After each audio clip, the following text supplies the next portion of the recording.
تطلع بيننا في الكواكب كالبدور بل وأشرف منه يا سيدي خير النبي. السلام عليكم ورحمة الله وبركاته. الحمد لله رب العالمين والصلاة والسلام على أشرف الأنبياء وسيد المرسلين وعلى آله وصحبه ومن تبعهم بإحسان إلى يوم الدين. أما بعد فقد قال الله سبحانه وتعالى في القرآن العظيم والفرقان المجيد: الرحمن علم القرآن خلق الإنسان علمه البيان. وقال رسول الله صلى الله عليه وسلم: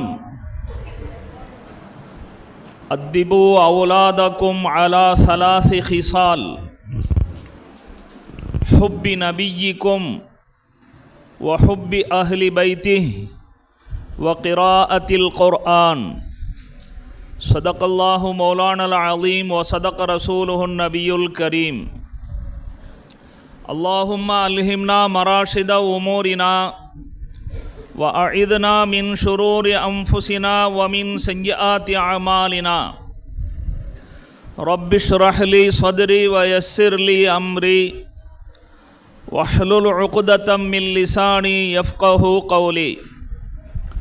سبحانك لا علم لنا إلا ما علمتنا إنك أنت العليم الحكيم. எல்லா புகழும் புகழ்ச்சியும் ஏக இறைவன் அல்லாஹ் ஒருவனுக்கே சொந்தம். ஸலாத்தும் சலாமும் நம்பெருமானார் ரசூலுல்லாஹி ஸல்லல்லாஹு அலைஹி வஸல்லம் அன்னவர்கள் மீதும், அன்னாரின் வழிநடந்த சஹாபாக்கள், தாபிஈன்கள், தபஅ தாபிஈன்கள், ஷுஹதாக்கள், உலமாக்கள், நல்லவர்கள், நாதாக்கள், இங்கு கூடியிருக்கிற நம் அனைவரின் மீதும் அனைத்து முஸ்லிம்களின் மீதும் நிறைவாக கிடைக்கட்டுமாக. சிறப்பான இந்த விழாவின் மதிப்பிற்குரிய தலைவர் அவர்களே, அழகானதொரு சிறப்புரையை வழங்கி சென்றிருக்கிற ஹசரத் அவர்களே, இந்த விழாவிலே முன்னிலை வகிக்கின்ற பெரியோர்களே, அருமை சகோதரர்களே,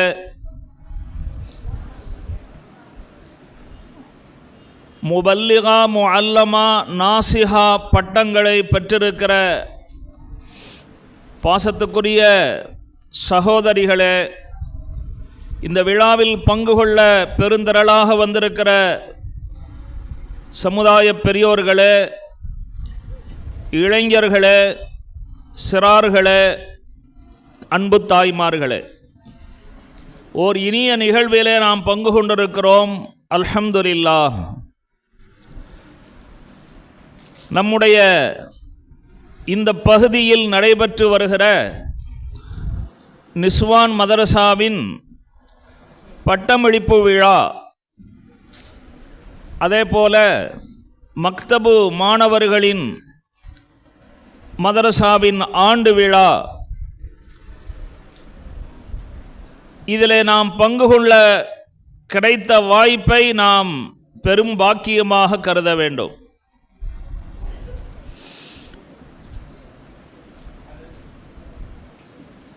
மார்க்க கல்வி, அதனுடைய முக்கியத்துவம் அது ஆண்களுக்கு மட்டுமானதல்ல.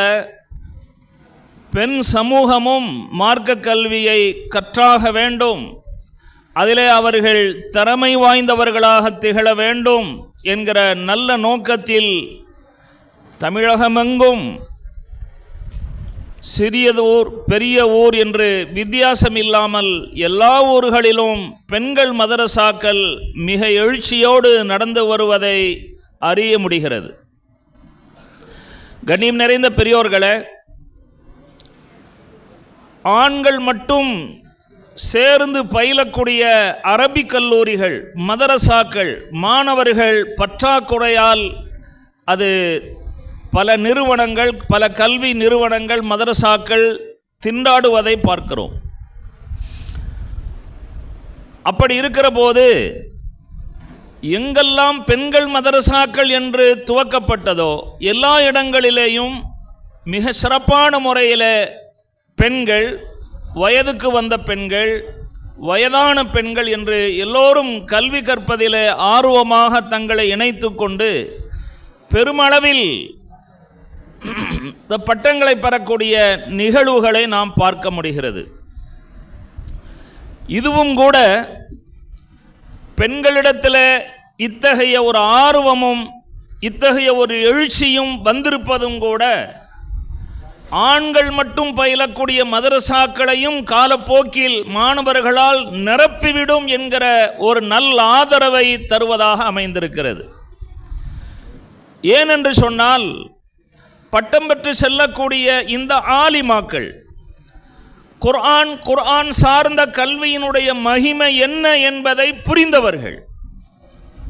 பட்டம் பெற்று செல்லக்கூடிய இந்த முபல்லிகாக்கள், முஅல்லமாக்கள், நாசிஹாக்கள் கண்டிப்பாக தங்களுடைய இல்லங்களை ஒரு மதரசாவாக மாற்றுவார்கள் என்பதில் சந்தேகமில்லை.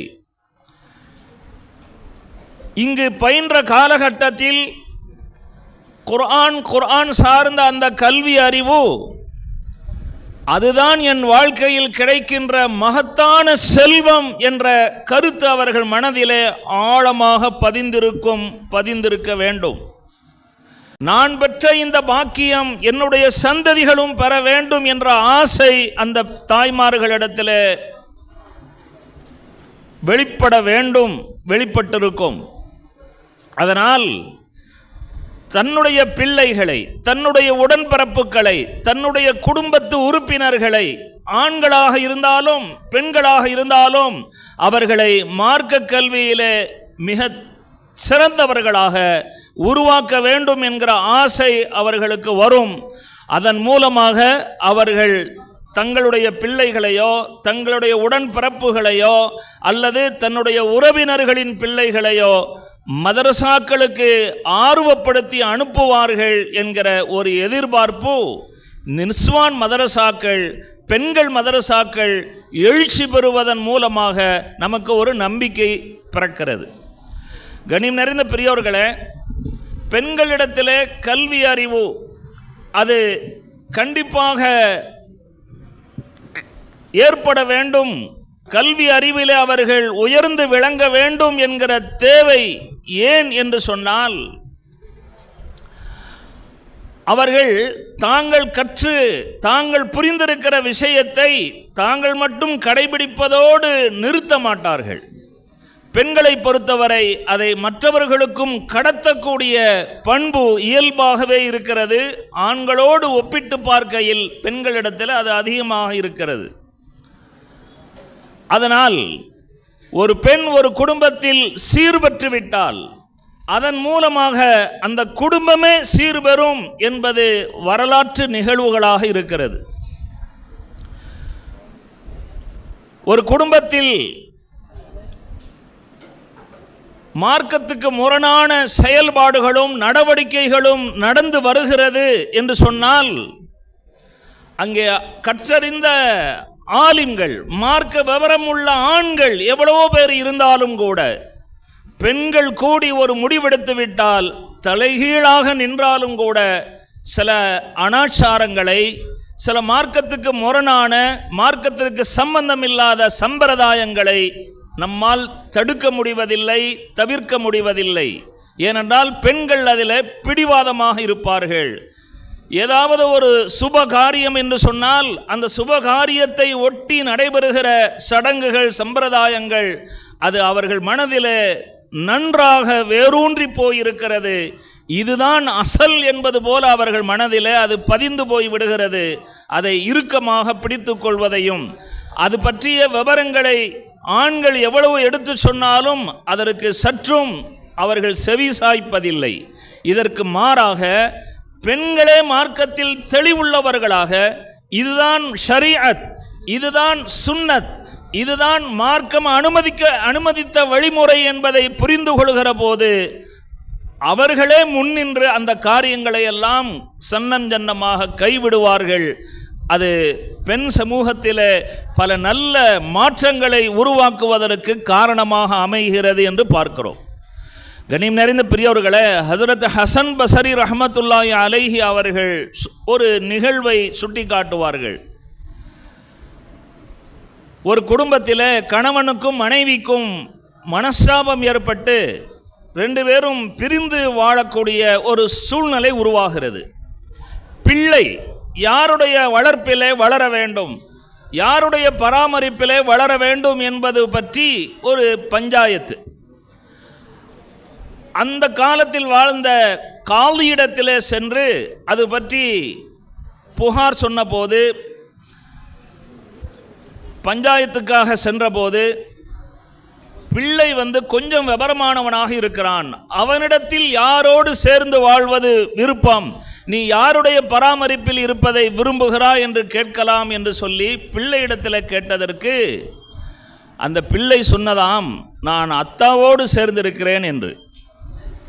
அத்தாவோடு சேர்ந்திருக்கிறேன் என்று சொன்னதற்கு என்ன காரணம் என்று தனியாக கூப்பிட்டு விசாரித்ததிலே அந்த பிள்ளை சொல்கிறது, என்னுடைய அம்மா என்னை காலையிலே மதரசாவுக்கு அனுப்பி வைப்பார்கள், என்னை மார்க்க சட்டங்கள் மார்க்க கல்வி அறிவு படித்து தரக்கூடிய அந்த இடங்களிலே எதை எழுதி வரச் சொன்னார்களோ அதை எழுதும்படி என்னை வற்புறுத்துவார்கள். ஆனால் என்னுடைய தந்தையாக இருந்தால் என்னை எங்கேயுமே கட்டாயமாக அனுப்பாமல் என்னை ஃப்ரீடமாக விட்டு விடுவார். என்னுடைய தந்தை என்னை சிறுவர்களோடு சேர்ந்து விளையாடுவதற்கு அனுமதிப்பார் என்று சொன்னதாம். இது ஹஸரத் ஹசன் பஸரி ரஹ்மத்துல்லாஹி அலைஹி அவர்களுடைய காலத்திலேயே நடந்த ஒரு நிகழ்வு. சற்று முன் ஹஸரத் அவர்கள் மக்தபு மதரசாவுடைய சூழல், அதிலே சில பேர் கவனமற்று இருப்பது பற்றி வருத்தத்தை வெளிப்படுத்தினார்கள். மிக கேட்க சகிக்காத வார்த்தையை சிறு பிள்ளை பேசுவது என்பதை கேட்டு அவர்கள் தங்களுடைய சங்கடத்தை இங்கே வெளிப்படுத்தினார்கள்.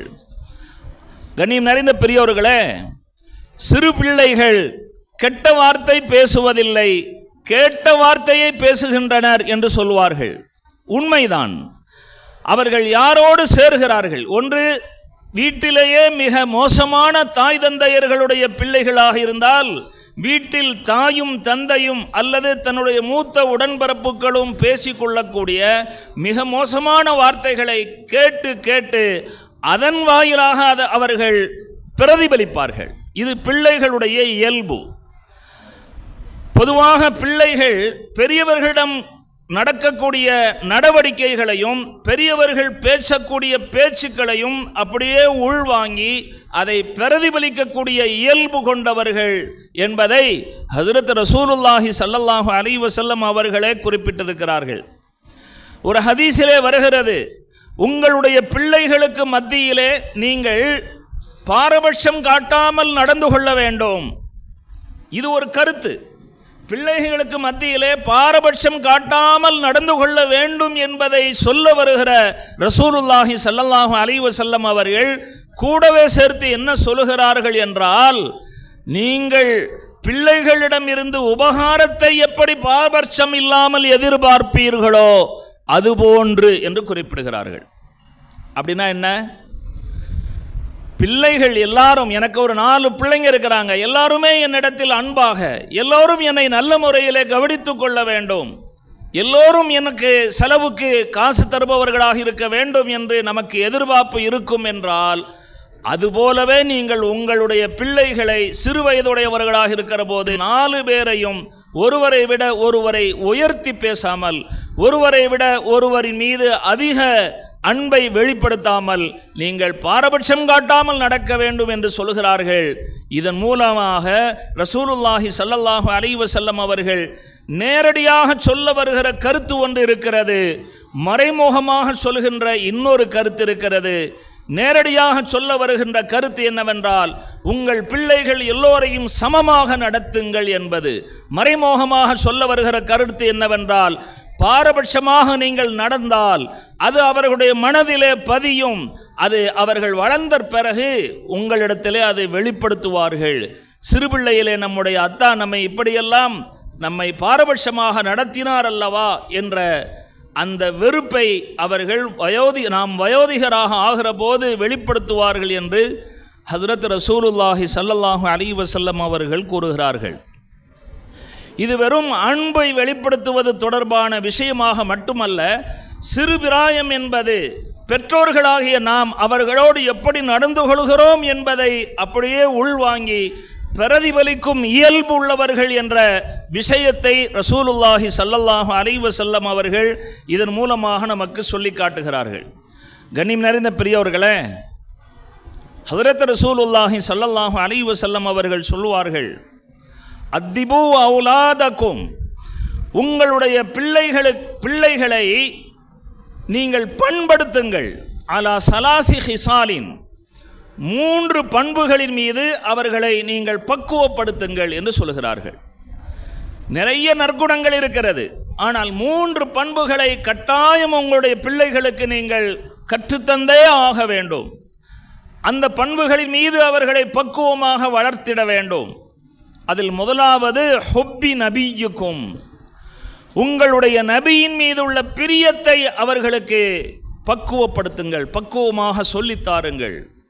நம்முடைய பிள்ளை இறைத்தூதர் முகமது நபி ஸல்லல்லாஹு அலைஹி வஸல்லம் அவர்களை விட வேற யாரின் மீதும் அதிக அன்பு கொள்ளாத அளவுக்கு அவர்கள் மீது அவர்களுடைய மனதிலே முகமது நபி ஸல்லல்லாஹு அலைஹி வஸல்லம் அவர்களுடைய பிரியத்தை ஏற்படுத்திவிட வேண்டும்.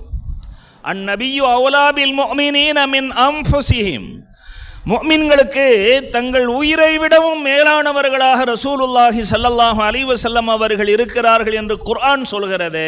அத்தகைய உணர்வு மிக்கவர்களாக பெருமானார் ஸல்லல்லாஹு அலைஹி வஸல்லம் அவர்கள் மீது உணர்வு பூர்வமான அன்பு கொண்டவர்களாக நம்முடைய பிள்ளைகளை உருவாக்க வேண்டும். அப்படின்னா பெருமானார் ஸல்லல்லாஹு அலைஹி வஸல்லம் அவர்கள் யார், அவர்களுக்கு இருக்கிற அந்தஸ்து என்ன, இறைவனோடு அவர்களுக்கு இருக்கிற நெருக்கம் என்ன, அவர்கள் இந்த உம்மத்திற்கு எப்படியெல்லாம் அருளாக, இந்த உம்மத்திற்கு எப்படியெல்லாம் பாக்கியமாக இருக்கிறார்கள் என்பதெல்லாம் அவர்கள் அறிந்திருக்க வேண்டும், தெரிந்திருக்க வேண்டும். இரண்டாவது, நபி ஸல்லல்லாஹு அலைஹி வஸல்லம் அவர்களுடைய குடும்பத்தினரின் மீது பிரியத்தை ஏற்படுத்த வேண்டும். ரசூலுல்லாஹி ஸல்லல்லாஹு அலைஹி வஸல்லம் அவர்களுக்கு எத்தனை மனைவிமார்கள், அவர்களுடைய வரலாறு என்ன, யாரை எப்பொழுது கல்யாணம் செய்தார்கள், எந்த மனைவியின் மூலமாக குழந்தை பிறந்தது, ரசூலுல்லாஹி ஸல்லல்லாஹு அலைஹி வஸல்லம் அவர்களுக்கு எத்தனை குழந்தைகள். ஏன்னா உம்மஹாத்துல் முஃமினீன், முஃமின்கள் அனைவர்களுக்கும் அன்னையர்கள் போன்றவர்கள் ஹஜ்ரத் ரசூலுல்லாஹி ஸல்லல்லாஹு அலைஹி வஸல்லம் அவர்களுடைய கண்ணியத்திற்குரிய மனைவிமார்கள். அப்படிப்பட்ட அவர்கள் பற்றிய விவரங்களை தெரியாமல் அவர்கள் மீது பிரியம் என்பதும் அவர்கள் மீது அன்பு என்பதும் ஏற்படுவதற்கு வாய்ப்பில்லை. கண்ணியம் நிறைந்த பெரியோர்களே, அதற்கு அடுத்தபடியாக சொன்னார்கள், வகிராஅத்தில் குர்ஆனி, குர்ஆன் ஓதுவதன் மீது அவர்களை பழக்கப்படுத்துங்கள், குர்ஆனை கற்றுக் கொடுப்பதன் மூலமாக அவர்களை பக்குவப்படுத்துங்கள் என்று ரசூலுல்லாஹி ஸல்லல்லாஹு அலைஹி வஸல்லம் அவர்கள் சொன்னார்கள். இந்த விஷயங்களை நாம் சரியாக செய்தோம் என்று சொன்னால் இஸ்லாம் சொல்லுகின்ற மற்ற எல்லா பண்புகளும் மற்ற எல்லா நல்ல விஷயங்களும் பிள்ளைகளுடைய மனதிலே, பிள்ளைகளுடைய சொல்லிலே, பிள்ளைகளுடைய செயல்பாட்டிலே பிரதிபலிக்கும் என்பதிலே எந்த விதமான சந்தேகமும் இல்லை. இவைகளையெல்லாம் நாம் செய்ய வேண்டும் என்று சொன்னால் அதற்கு குறிப்பாக இக்கால சூழலிலே மதரசாக்களுக்கு அனுப்பி வைத்து உஸ்தாதுக்கு முன்னாலே மண்டியிட்டு பயில்வது, ஆரம்ப பாடசாலையாக இருக்கிற மக்தப் மதரசாக்களிலே அவர்களை சரியாக இணைத்து ஈடுபடுத்தி அவர்களுக்கு நல்லொழுக்கங்களை வளர்ப்பது என்பதை தவிர வேறு என்ன வழி இருக்கிறது?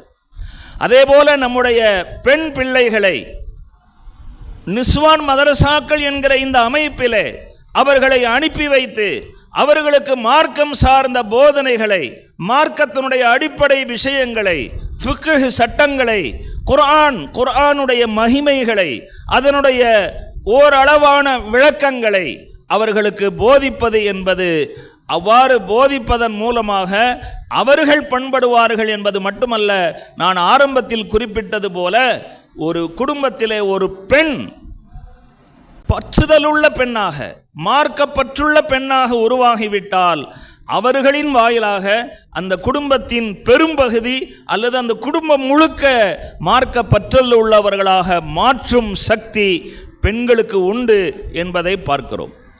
வரலாறு நெடுகிலும் நாம் பார்த்தால் பல்வேறு மேதைகளை உருவாக்கியதிலே பெண்களுக்கு பெரும் பங்கு இருந்திருக்கிறது. ரசூலுல்லாஹி ஸல்லல்லாஹு அலைஹி வஸல்லம் அவர்கள் இறை தூதர் என்கிற அல்லாஹுடைய தூதர்களிலேயே மிகப்பெரிய தலைவராக திகழ்ந்தார்கள். அவர்கள் அல்லாஹ் தனக்கு கொடுத்த பொறுப்பை மிக அற்புதமாக நிறைவாக செயலாற்றிவிட்டு சென்றார்கள். ஆனாலும் அவர்கள் மிக சிறப்பாக நுபுவத்துடைய பணியை மேற்கொள்வதில் பெண்களுடைய பங்களிப்பு மகத்தானதாக இருந்திருக்கிறது என்பதை யாரும் மறுக்க முடியாது.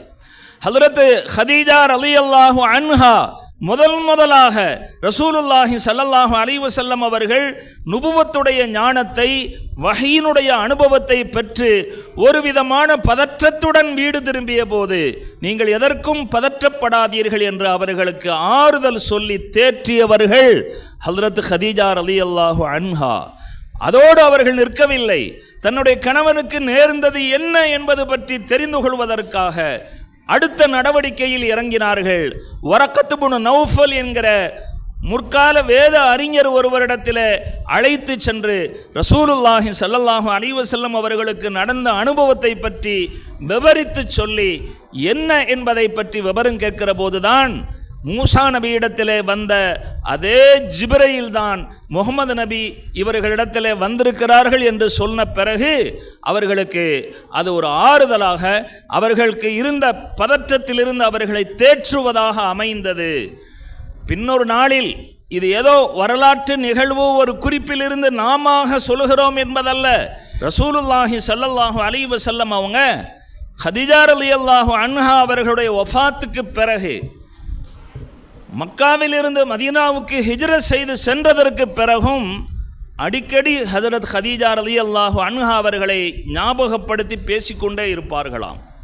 ஹஜ்ரத் ஆயிஷா ரலியல்லாஹு அன்ஹா அவர்களுக்கு ரோஷம் வந்து ஒரு நாள் இப்படி கேட்கிறார்கள், அந்த குறைஷி கிழவியை அடிக்கடி நினைவுபடுத்தி கொண்டே இருக்கிறீர்களே, அவர்களுக்கு பதிலாக அவர்களை விட சிறந்தவரை உங்களுக்கு அல்லாஹ் மனைவியாக்கிய பிறகும் ஏன் அந்த குறைஷி கிழவியை பற்றி அதிகம் சொல்லிக் கொண்டிருக்கிறீர்கள் என்ற போது ரசூலுல்லாஹி ஸல்லல்லாஹு அலைஹி வஸல்லம் அவர்கள் அந்த கருத்தை வன்மையாக மறுத்தார்கள்.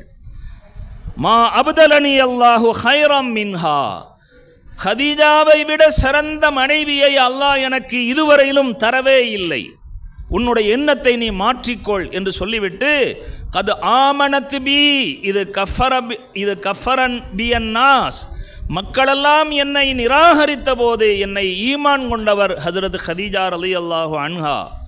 வசத்தகத்னி இது கதபனி அன்னாஸ், மக்களெல்லாம் என்னை பொய்யர் என்று சொல்லிக் கொண்டிருந்த சமயத்திலே நான் சொல்வது உண்மை என்று என்னை ஏற்றுக்கொண்டவர்கள் ஹஜ்ரத் ஹதீஜா ரலியல்லாஹு அன்ஹா. வவாசத்னி பி மாலிஹா இது ஹரமனி அன்னாஸ், மக்களெல்லாம் எனக்கு செல்வத்தை தரமாட்டேன் என்று மறுத்தபோது தன்னுடைய செல்வத்தை வாரி வழங்கி இஸ்லாத்திற்கு அர்ப்பணித்த ஒரு மகத்தான பெண் ஹஜ்ரத் ஹதீஜா ரலியல்லாஹு அன்ஹா.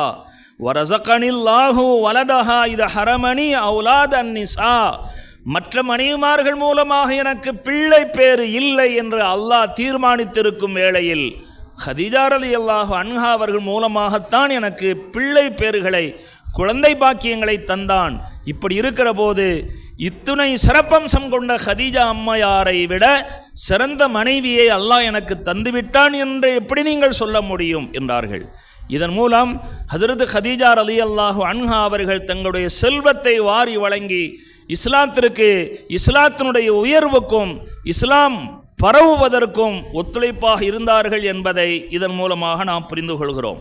கண்ணியம் நிறைந்த பெரியவர்களே, சஹாபா பெருமக்களிலே ஜுபைர் இப்னுல் அவ்வாம் ரலியல்லாஹு அன்ஹு அவர்கள் மிக பிரபல்யமான சஹாபி. ஹஜ்ரத் ஜுபைர் இப்னுல் அவ்வாம் ரலியல்லாஹு அன்ஹு அவர்கள் குறித்து ரசூலுல்லாஹி ஸல்லல்லாஹு அலைஹி வஸல்லம் அவர்கள் சொல்வார்கள், இன்னலி குல்லி நபியின் ஹவாரியன், ஒவ்வொரு நபிக்கும் ஒரு சிறப்பு உதவியாளர் இருப்பார். என்னுடைய சிறப்பு உதவியாளர் என்பவர் ஜுபைர் இப்னுல் அவ்வாம் அப்படின்னு சொல்லி சிறப்பு படுத்தியிருக்கிறாங்க ஹஸரத் ரசூலுல்லாஹி ஸல்லல்லாஹு அலைஹி வஸல்லம் அவங்க. அந்த ஜுபைர் இப்னுல் அவ்வாம் ரலியல்லாஹு அன்ஹு எப்படி அந்த அளவுக்கு உருவானார்கள் என்று சொன்னால், சஃபியா பின்த் அப்துல் முத்தலிப் என்பவர்கள் தான் ஜுபைர் இப்னுல் அவ்வாம் அவர்களுடைய தாயாக இருக்கிறார்கள். அந்த தாய் சிறுவயதிலிருந்தே ஜுபைர் அவர்களை ரலியல்லாஹு அன்ஹு அவர்களை கண்டித்து அடித்து மிக பக்குவமாக வளர்ப்பார்களாம். இப்படியெல்லாம் கண்டித்து வளர்ப்பது அவர்களுடைய கணவர் குடும்பத்துக்கு பிடிக்காமல் நௌஃபல் என்பவர் என்ன சொல்வார், பிள்ளையை கொஞ்சம் கூட இரக்கம் இல்லாமல் அடிக்கிறாளே, பிள்ளையின் மீது ஏன் இவ்வளவு கோபத்தை வெளிப்படுத்துகிறாள், பிள்ளையின் மீது அன்பு இல்லை, வெறுப்பை காட்டுகிறாள் என்றெல்லாம் என்னை விமர்சிப்பார்கள். அப்பொழுது இந்த தாய் சொல்வார்களாம், மன் கால இன்னி உபகிலுஹு ஃபகது கதப், யார் நான் என் பிள்ளையை வெறுப்பை காட்டுகிறேன் என்று சொல்வார்களோ அவர்கள் பொய் சொல்லிவிட்டார்கள். மாறாக வைன்னமா அல்ரிபுஹு லிகை யலப்ப, நான் என் பிள்ளையை அடிப்பது என்பது அது புத்திசாலியாக வளர வேண்டும், பக்குவமாக உருவாக வேண்டும் என்பதற்காகத்தான் என்று சொல்வார்களாம். ஜுபைர் இப்னுல் அவ்வாம் ரலியல்லாஹு அன்ஹு அவர்கள் மிகச்சிறந்த ஒரு சஹாபியாக திகழ்ந்தார்கள் என்று சொன்னால், அதன் பின்னணியிலே அவர்களுடைய தாயார் சஃபியா பின்த் அப்துல் முத்தலிப் இருந்திருக்கிறார்கள் என்று பார்க்கிறோம். கண்ணியத்துக்குரிய பெரியவர்களே, இதே போல பல இமாம்கள், 4 பெரும் இமாம்களில் ஹஜ்ரத் இமாம் மாலிக் ரஹ்மத்துல்லாஹி அலைஹி அவர்கள் அவ்வளவு பெரிய மார்க்க மேதையாக உருவானார்கள் என்று சொன்னால், கடும் வறுமையிலும் அவர்களுடைய தாயார் அவர்களை கற்றறிந்த ஆலிமிடத்திலே ரபிஅத்துர் ராய் என்கிற ஒரு மகா அறிஞரிடத்திலே அனுப்பி வைத்து அவர்களை உருவாக்கியதன் பின்னணியிலே தான் மிகப்பெரிய இமாமாக ஆயிருக்கிறார்கள் என்று பார்க்கிறோம். அதே போல ஹஜ்ரத் இப்னு ஹஜர் ரஹ்மத்துல்லாஹி அலைஹி அவர்கள் சிறு வயதிலே அவர்களுடைய தந்தை வஃபாத்தாகி விடுகிறார்கள்.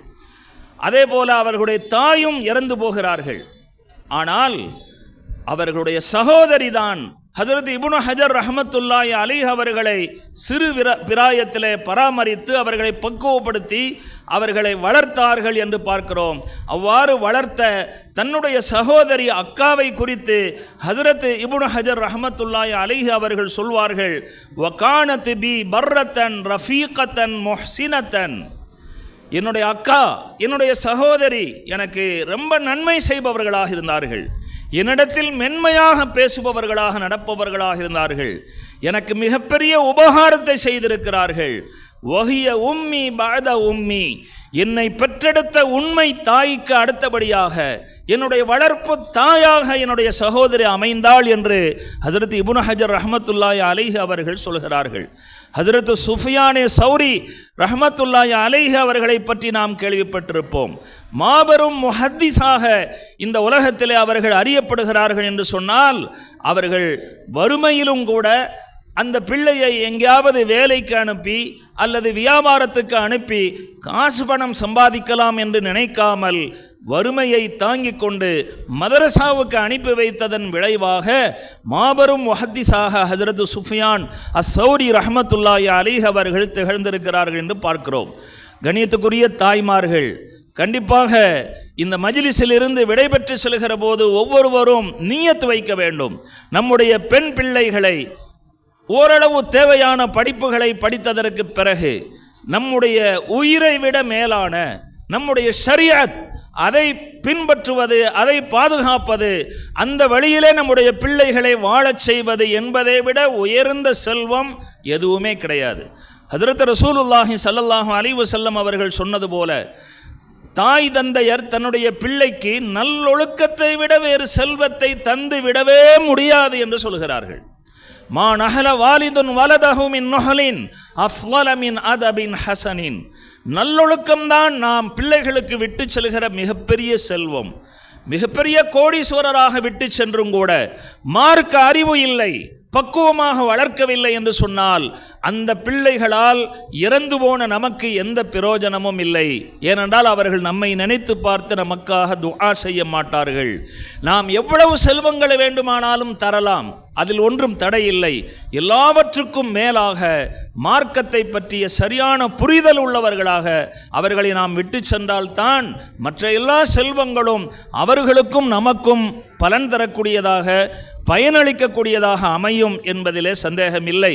எனவே இந்த நிஸ்வான் மதரசாக்கள் என்பது ஆண் சமூகத்திலும் மார்க்க கல்வி வளர்ச்சி அடைவதற்கு இந்த தாய்மார்கள் தூண்டுகோலாக இருப்பார்கள்.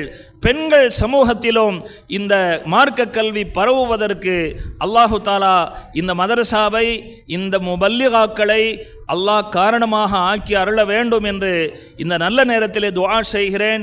இது போன்ற கல்வி நிறுவனங்களை நிர்வாகம் செய்வதற்காக, பராமரிப்பதற்காக வேண்டி பாடுபடக்கூடிய நிர்வாகஸ்தர்கள் உடலாலும் பொருளாலும் தங்களுடைய நல்ல சிந்தனையாலும் இதற்காக ஒத்துழைப்பு தரக்கூடிய எல்லா நன்மக்களுக்கும் அல்லாஹு தாலா இம்மையிலும் மறுமையிலும் மகத்தான கூலியை தந்தருள்வானாக என்று துஆ செய்து வாய்ப்புக்கு நன்றி கூறி என் வார்த்தைகளை நிறைவு செய்கிறேன். வஆகிரு தஅவானா அல்ஹம்துலில்லாஹி ரப்பில் ஆலமீன். அஸ்ஸலாமு அலைக்கும் வரஹ்மத்துல்லாஹி வபரகாத்துஹு.